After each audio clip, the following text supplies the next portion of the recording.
Hello, everyone. My name is Max. Today I will be reading over Chapter 12 Beyond Diversity and Multiculturalism. I will be breaking down the chapter into 5 sections: the introduction, the critiques of diversity and multiculturalism, how we can bring equity into student affairs practices, 6 key areas of critical praxis in student affairs, as well as the conclusion plus the references.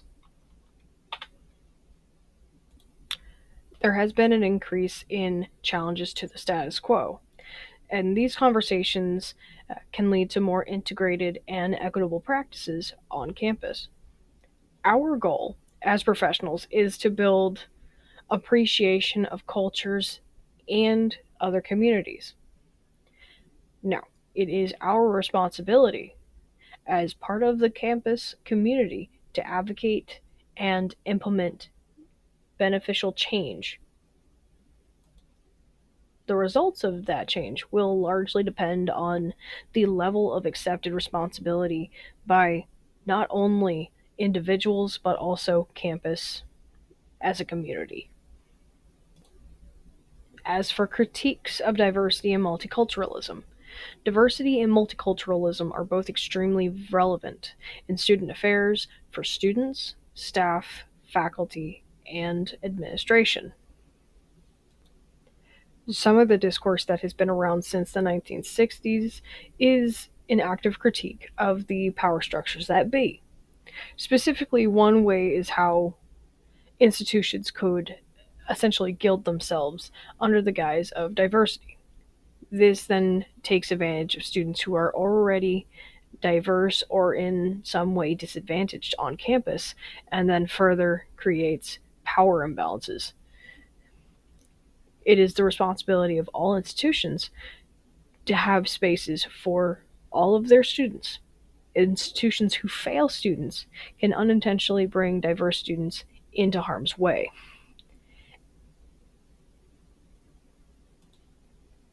This is crucial to making sure students are feeling safe and heard, because if they do not, it's not a good space. On a lighter note, with the increase of social justices in the industry, there's been an increase in goals of equity in student affairs as a practice. There are spaces that are designed to serve all students, especially with institutional equities. However, when it comes to critical consciousness, it itself is a practice of identifying and analyzing systems that already exist in power structures.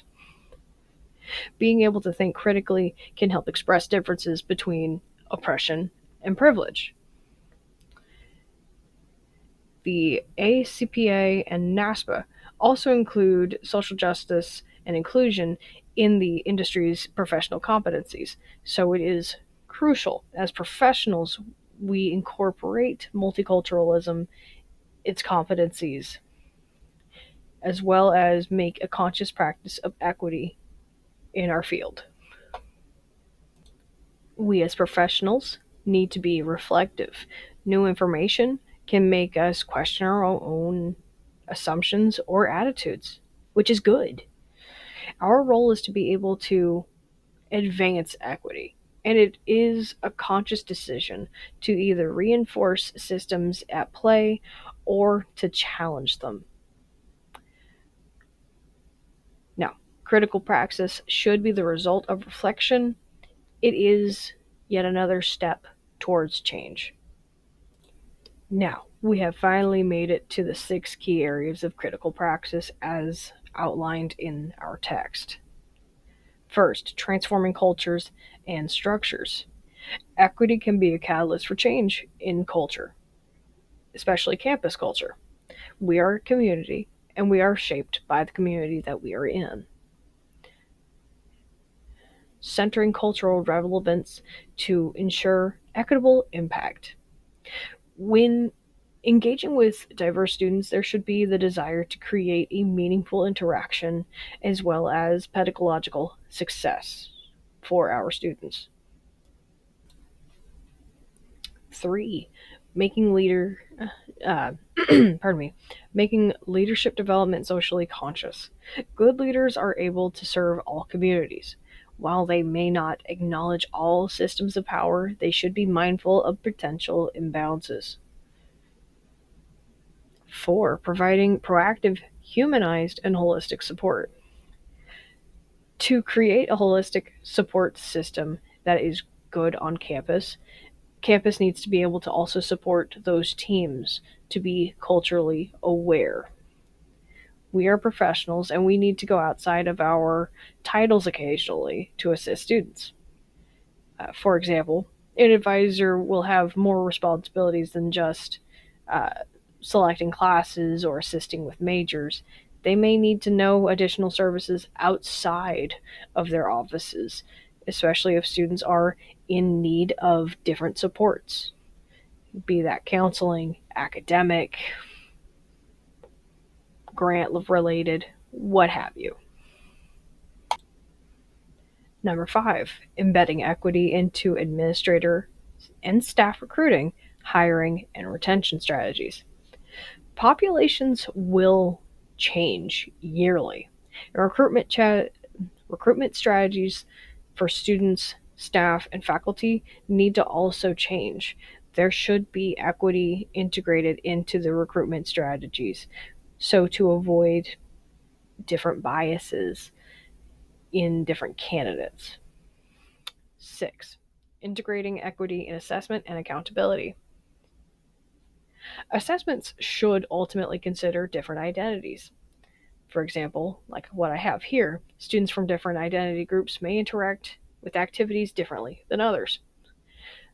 Like if a history student, they may have wildly different opinions for assessment purposes than a returning nursing student. Segmenting majors is one way to identify different student demographics. So it's good to keep in mind including different communities into your assessment strategies. Finally, the conclusion. Everyone should be mindful of social justices and what status quos are being challenged.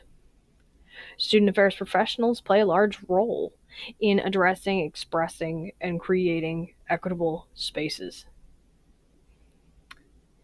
If uncouth behavior or administration ignores risks, by ignoring those risks, by creating that inaction, can put marginalized students in at risk of harm. Thank you very much for watching this video. Here are both the references for the book as well as the chapter. Thank you very much. Have a great day.